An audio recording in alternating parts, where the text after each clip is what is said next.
Hello, it's the 15th of November. I'm Paul Anderson-Walsh, and this is Renew Every Morning. And we are still in our book Safe and Sound, and we're very much on the still on the low slopes of the of Mount Carmel as we're ascending in following Paul, really, and following the metaphor I'm using about 1 Corinthians 13, Paul's ascent into love. And we're coming to the end of this first kind of movement. And this first phase in the ascent of Agapé is the movement we call restraint. And in that restraint movement, there are a whole number of kind of characteristics that we're seeing built into that. And I'm wanting to kind of we've been unpacking them bit by bit as we've been going along over the last few days together. And today we're going to kind of add some stuff. So we've thought about the idea of love being patient, which is massively important. We've thought about the idea of love as being kind. We've thought about the idea of love being not envying and not boasting. And we're going to add two more to round off this kind of first phase.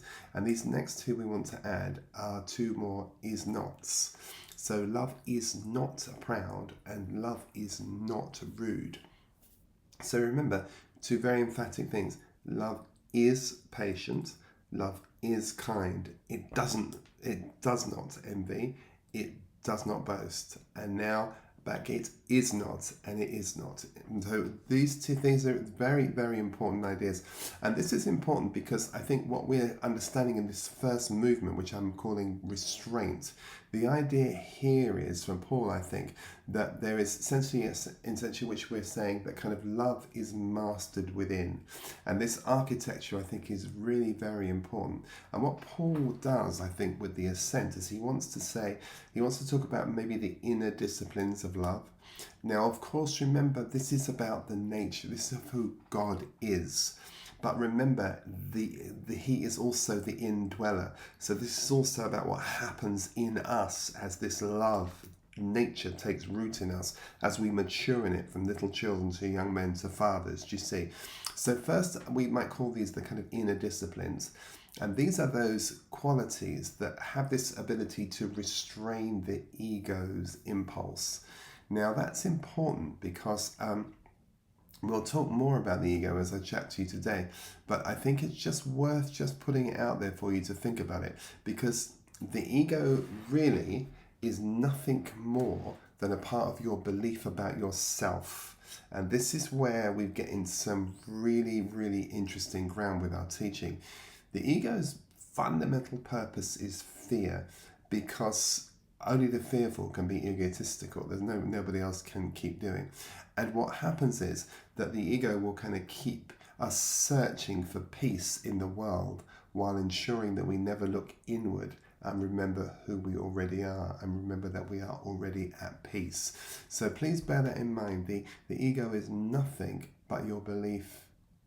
It is everything. And this fundamental idea, I think, is the notion of a belief in the illusion of separation. And so when we start to think about what love is, we have to think about it through that lens. So let's begin again. Let's just kind of recap very quickly. Our first part was about this notion of patience. And what we were thinking about here really was much more to do with the idea of saying that this notion of being patient is this sort of sense, if you will, of the sort of unhurriedness, is how I described it to you before. It's free from harm, it's free from hurry, and it's just rooted deeply in compassion, really deeply in compassion. And the importance, of course, of the kind of purgative way that's talked about in the dark night of the soul is where the kind of ego is quieted. Then we talked about the idea of love, but when we talked about love being not self-seeking, here the idea is much more to do with in the second phase, when we get into the notion of relationships, we'll see how love is orientated toward the other, and that's actually very interesting. And then in the third movement, we'll see about how love moves towards resilience, and then finally in the fourth movement, how love moves towards radiance. But in this first pace, what are we saying? We're saying the spiritual focus is patience. Onto patience we build kindness. Kindness is then, we're clear that there's no envy, there's no boasting, there's no pride, and there's no rudeness. So in essence, what we have is this lovely kind of inner composure, if you will. And if you want, I suppose we might think about this as mindful non-harming. So in restraint, we learn love learns stillness. It is safe.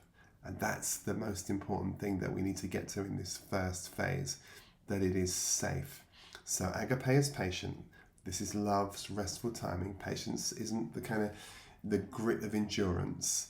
It's the patience of presence. It's the refusal to force that which can only unfold. Its kindness is love's gentle expression working its way out. If patience is love's restraint, kindness is love's release. It's the kind of outflow, the understanding, that the warmth that naturally follows insight. And then we have this idea of love doesn't envy, so it's freedom from comparison. This third step is very subtle, but Paul turns to what love is and what love is not, and begins with envy, which is about the sickness of separation. And that's important, because envy's idea is someone else's gain diminishes me. And Paul says, no, love can't envy because it doesn't know any form of separation. And then he says love doesn't boast, and we talked about that one last time as well. And that's love's freedom from performance. And that's the key thing here. But now we go into this idea of love is proud. Now this is an important one, because this is love's freedom from superiority. And here we climb or climb up or dive down, I don't really mind. We're usually the ascent model, so I suppose climb higher into the interior work. Pride is not merely arrogance. It's the failure to see the shared ground of being. It's what happens when self-image replaces self-awareness. And this is very important. This is very important. And we've got to just hold on to that, all right? Because this is really important. Pride is a kind of spiritual amnesia, and we want to resist that. Now, love cannot be proud because it knows it didn't create itself. Love lives in gratitude. It doesn't live in grasping. It doesn't inflate its own importance because it perceives that it's all a gift. So remember, humility isn't thinking less of yourself. It's thinking of yourself less. So when we see this tremendous statement, Agapé isn't proud, the problem that we've got is nothing quite prepares us to accept this statement, even being a possibility, let alone being a spiritual fact.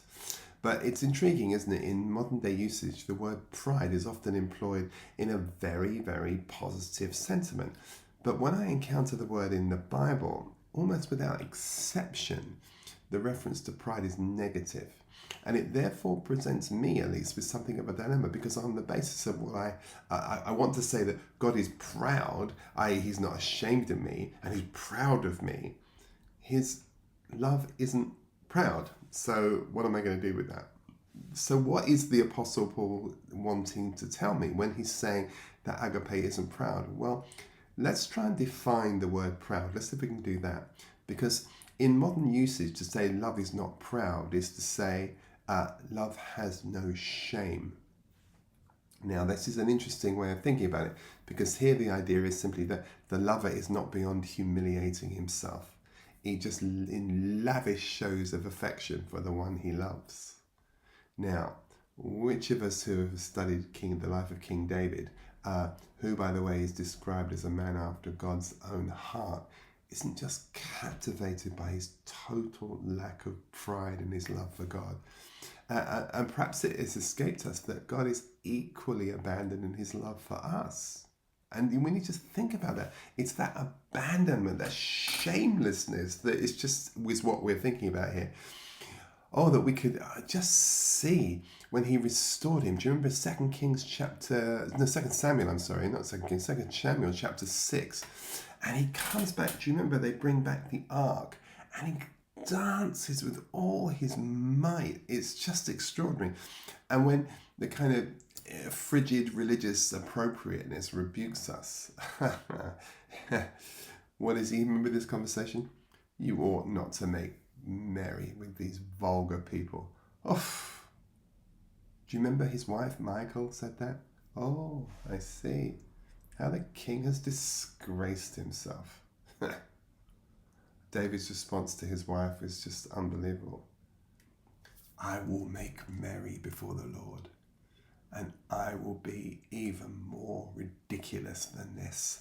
Paul is so completely taken with God. He has no sense of his own how he might appear. He could care less. So to be proud is to feel greatly honoured or pleased. And herein lies the kind of root of the problem and the reason why Agapé cannot be proud. Proud is the hallmark of the self-life.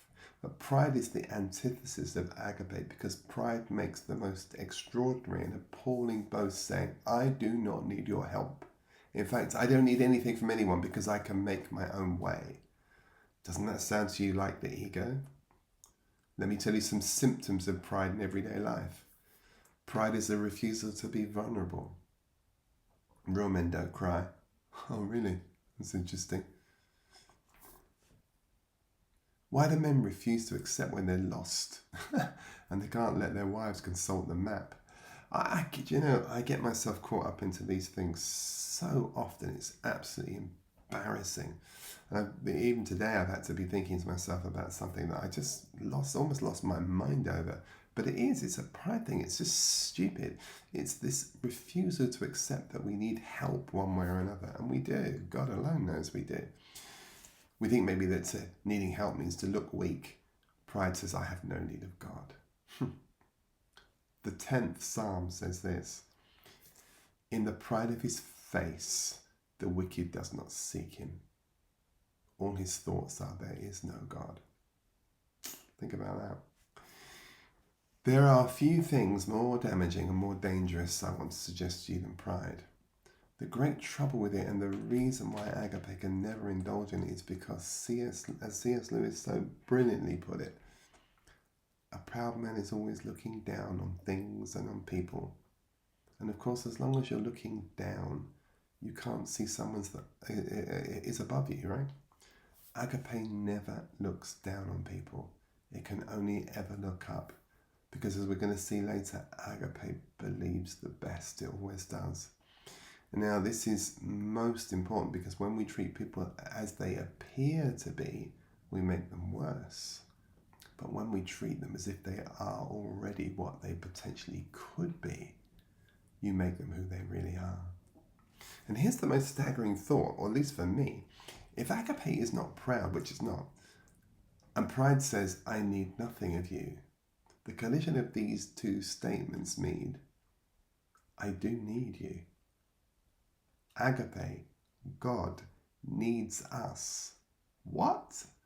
Because unlike Eros, which loves us because he needs us. Yeah. The difference is in God. He needs us because he loves us. Note that? So remember, Eros, I love you because I need you. Agapé, I need you because I love you. It's a very different idea, isn't it? So how do you feel? Just take a minute and ask yourself, how do you feel about the fact that God wants to be vulnerable with you? How do you feel about the fact that God wants to confide in you? Isn't that something? How does it make you feel to think he will dance is before us with all his might, and it will be even more ridiculous than this? I mean, it's just glorious. So I just encourage you today to hear that lovely, simple truth that love is not proud. That's just so important. There's nothing of that there. Love is completely free from any form of superiority. It's really, really lovely. And the truth is that pride is a kind of subtle ignorance that forgets into being, forgets the truth that is, we are but one. It's really important. So be encouraged in that today. I really do. I only ask you to do that. Just hold on to that simple fact that we've got today. And tomorrow when we come back, we'll think about this next extraordinary statement. I thought I'd do them both today, but I'm going to do the next one tomorrow. Love is not rude. And this is, I think, will take you by divine surprise. All right. See you tomorrow. Bye-bye.